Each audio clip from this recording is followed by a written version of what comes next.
आइए आइए अपने काम पे सब। ये बताओ ये कारबंदी। हाँ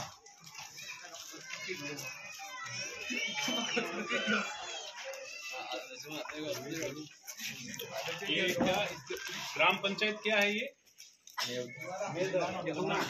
मंगाना ग्राम।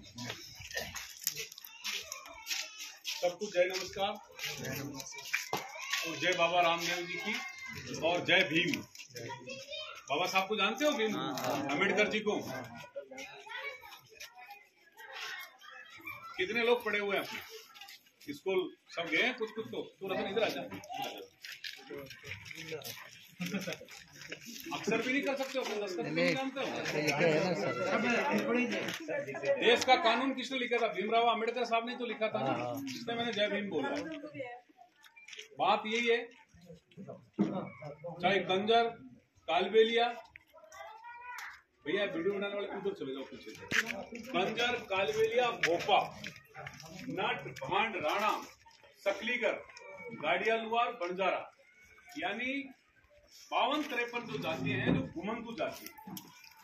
अभी का समाज नहीं है। जब ये देश आजाद हुआ था ना, इस देश में जब राजा महाराजा का देश था, उसके पहले के हैं हम लोग।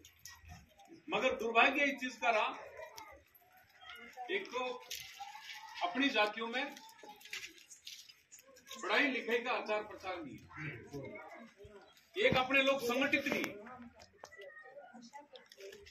कुछ अपने जैसे भाई थे, जैसे आज मैं दौड़ रहा हूँ, जैसे मुझे कहा कि मेरे को एमएलए बनना है, मैं पढ़ा लिखा हूँ, मैंने कानून पढ़ा है, मेरे को पता है कि विधायक बनने के बाद मैं मेरे समाज और मेरे वर्ग का भला कर सकता, मैं 36 जात का भला कर सकता। मगर मेरे हाथ में कलम होगी तभी तो मैं कुछ करूंगा। आपके हाथ में पेन दे दी, उस पेन के अंदर स्याही नहीं भरी तो आप कैसे लिखोगे बताओ? नहीं लिख पाओगे ना। तो ये एमएलए का जो चुनाव अपन लड़ रहे हैं, ये राजस्थान का सबसे बड़ा चुनाव। पहले बात तो मुझे इस कंजर बस्ती में आने के बाद आप लोग यहाँ हमारे को सुना, आप लोग हमारी बात सुन रहे हो, मुझे बहुत बहुत धन्यवाद और आपको भी बहुत बहुत बधाई। मगर मैं एक बात और कहूँ, अधिकतर इस देश के अंदर जब भी कोई अपराध होता है, सबके पहले के तो कालबेलियों के डेरा में पुलिस जाती है, कि कंजर के डेरे में जाती है, या झुग्गी झोंपड़ी के डेरों में जाती है। उनको पता है पुलिस को कि ये चोर नहीं है, मगर उसके बावजूद भी हमारे लोगों को ले जाके हमारे लोगों को मारा जाता है, पीटा जाता है, और 2-2, 3-3 दिन पीटा जाता है। फिर उसके बाद में 109 में पाबंद करके छोड़ दिया जाता है। और ये जुल्म आज से नहीं हो रहा है। जस्ट इस देश के अंदर ब्रिटिश हुकूमत, जब अंग्रेजों ने, पहले राजा महाराजों का राज था, अंग्रेज ब्रिटेन हुकूमत ने इस देश पे कब्जा किया, तब वो अंग्रेज कोई प्लानिंग करते थे, तब हमारे चाहे कंजर हो, चाहे नट हो, चाहे कालबेलिया हो, उन अंग्रेजों के टेंट में खाना बनाना, पल नाचना गाना, मनोरंजन का काम हमारे लोग करते थे। वो अंग्रेज जो भी प्लानिंग करते थे, वो प्लानिंग संबंधी राजा को आके हमारा समाज कहता था। हमारे लोग वफादार थे।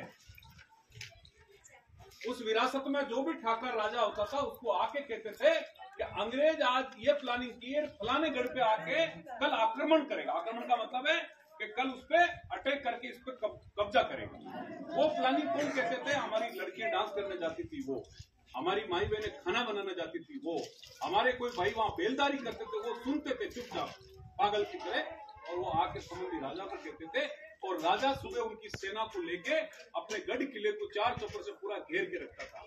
तो अंग्रेजों ने कहा यार, प्लानिंग जब भी हम करते हैं, आजकल तो व्हाट्सएप का जमाना है, उन दिनों में व्हाट्सएप का जमाना, टेलीविजन तो होते ही नहीं थे, कागज पत्र व्यवहार होता था। तो उनको अंग्रेजों को पता चला कहीं कहीं यार ये जो लोग हैं ना, ये आते हैं हमारे टेंटों में, ये शाम को इनके घरों में जाते हैं, ये हमारी बात को लिख तो नहीं करते, तो ये चोरी हमारी पकड़ी गई। तो अंग्रेजों ने हमारे पे जुल्म करना चालू कर दिया, साला ये पूरा काम तो ये बेकार कर रहे हैं। तो हमारे लिए उन्होंने काला कानून बना दिया। कौन सा कानून बनाया? काला कानून। काला कानून में इतनी बड़ी शराब थी, जन्मजात अपराधी, यानी छोटा बच्चा है ना, बोल दिया कंजर है तो पुलिस कहेगा हाथ छोड़ो। कालबेलिया छोटा बच्चा है तो यानी जन्मजात हमें अपराधी उस अंग्रेजों ने लागू कर दिया। तो आज भी पुलिस की जो थ्योरी है, जिसके अंदर पढ़ाया जाता है हमारे समाज के बारे में, अपराध कौन करते हैं, क्योंकि वो अंग्रेजों की परंपरा चली आ रही है। तो हमारे लिए काला कानून बनाएगा। हमारा कोई भी भाई बहन से भाई मिलने जाएगा तो संबंधित दरोगा, यानी आपके यहाँ चौकी है ना, कहीं जा रहे हैं तो पहले चौकी में जाओ, नाम लिखाओ। बेटा बाप को मिलने जा रहा तो वो परमिशन देगा तब आप मिलने जाओ। तो आज भी आपको ध्यान है, तो मुसाफिर जो रजिस्टर चलता है, आपको पता होगा, कहीं भी बाहर जाते हो धंधे के लिए, तो सबसे पहले जाके पुलिस में वहां मुसाफिर का नाम लिखाना पड़ता है। और जाट गुजर बनिया ब्राह्मण कभी भी कहीं नाम लिखाने में नहीं लिखा। वो मुसाफिर रजिस्टर केवल हम गरीब के लिए ही चलता है, तो वो पुलिस की तोड़ी है। तो साथियों, मेरा एक निवेदन है, हम लोग पढ़े लिखे हैं। बाबा साहब ने ये कहा कि जो ब्रिटिश हुकूमत के दौरान अमेरिका से जब 4 पत्रकार आए थे, वो भारत के नेताओं को मिलने के लिए आए। जब भारत के नेताओं को वो मिलने आए थे तो सबसे पहले किन के पास किए? जवाहरलाल नेहरू के यहाँ गए। तो उनके हाली बाल्दी ने कहा नेहरू साहब को भी रेस्ट कर रहे हैं। महात्मा गांधी के लिए कहा महात्मा गांधी तो भी सू गए। तो ऐसे करते करते सारे नेताओं के पास गए। तब रात को 12 बज गई। उस समय कानून मंत्री कौन थे? बाबा साहब भीमराव अम्बेडकर थे। वो रात को 12 बजे तक अपने ऑफिस में बैठ के उनकी टाई बूट पैंट के अंदर बैठ के वो रात को लिख रहे थे। तो उन पत्रकारों को जाके बंगले पे कहा हम बाबा साहब भीमराव अम्बेडकर जी से मिलना है हमें। तो हाली बाल्दी को जाकर साहब कोई आपसे मिलने आए पत्रकार, तो ठीक है भेज दीजिए। तो उन पत्रकारों को अचंभित हुआ कि यार हम फलानी जगह गए तो वो वहां का नेता सूरत था, वो भी व्यागरा सूरत था। इन नेता ने हमारे को तुरंत रात को 12 बजे बुला लिया। आगे देखा तो बाबा साहब की नथ ड्रेस पहनी हुई। तो बोला तुम ये और नेता तो सारे राजस्थान के, भैया सुन लो, भारत के और सारे नेता तो सूरे हैं, आप क्यों जग रहे हो? तो उन्होंने एक ही बात की कि जो नेता सूरा है उसका समाज जग चुका है और मुझे इसलिए जागना पड़ रहा है कि मेरा समाज तो सूरा है और मैं जाग। समझ में आए ना आपके? तो आज भी वो पड़ता है भाइयों। जब तक मैं तो खैर आपके बीच में वोट मांगने आया हूं। मैं पहले बार अपना देश आजादी में किसी कांजर ने चुनाव नहीं लड़ा होगा एमएलए का, किसी कालबेलिया ने चुनाव नहीं लड़ा, किसी गाडोलिया ने नहीं लड़ा, किसी नट ने नहीं लड़ा, किसी सांसी ने नहीं लड़ा। मैं एक आपका भाई हूं, मैं पढ़ा लिखा हूं, मुझे पता है कि बाबा साहब भीमराव अम्बेडकर इस देश के चुनाव जीतकर संसद में नहीं जाते तो कानून मंत्री कैसे बनते और भारत का संविधान कैसे लिखते।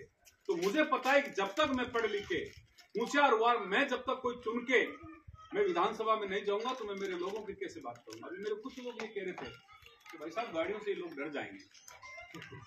मैंने कहा गाड़ियों से क्यों डर जाएंगे? क्या यार कभी भी पुलिस से इनको बहुत डर रहता है।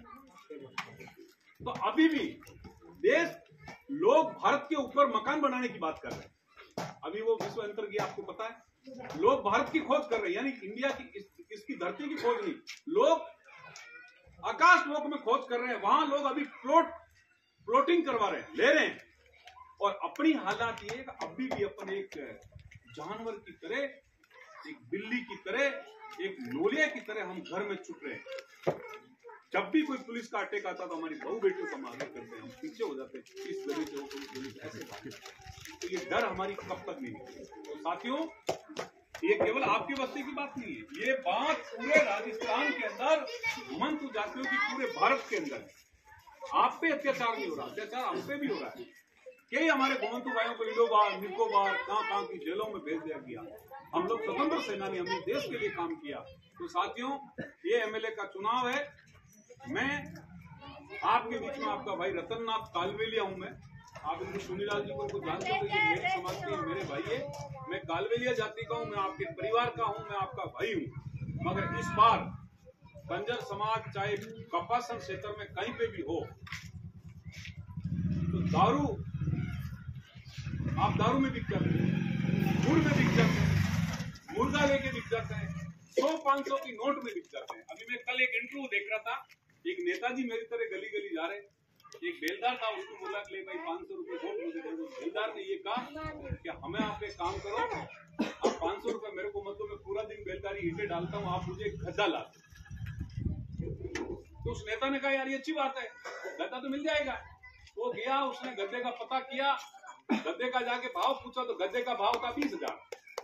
और वो नेता कहा कि यार 20,000 गद्दा, 20,000 में तो वो बोले 15,000 ले ले, 10,000 ले। नहीं था, 20,000 है तो गद्दा ले, नहीं तो घर जाओ। तो फिर उस नेता ने कहा यार 20,000 में गद्दा नहीं मिला, काम करो 500 रुपए उसको वापस दे दो। तो वो मजदूर था, उसको जाके 500 रुपए दमा, भाई ये 500 रुपए ले ले। गधा नहीं मिला। अरे गधा क्यों नहीं मिला? तो भाई गधा तो मिला, पर उस गधे की रुपए 20,000 मांग रहे, मैं 15,000 भी दाम दिया तो मुझे गधा नहीं मिला। तो उन्होंने ये बोला कि इस 500 रुपए के अंदर एक गधा नहीं खरीद सकता है। तो मैं इंसान हूँ, मैं इंसान हूँ, मुझे एक 500 रुपए, इसका मतलब मेरी कैपेसिटी गधे से भी कम है, यानी मेरी तुलना आप गधे से भी कम कर रहे हैं। तो साथियों, बात यह है कि आप सभी भाइयों को मेरा दोबारा और कहना है, चोरी चकारी का जो भी डर है दिमाग से निकाल दो। पुलिस हमारी नौकर है, हम उनके राजा हैं।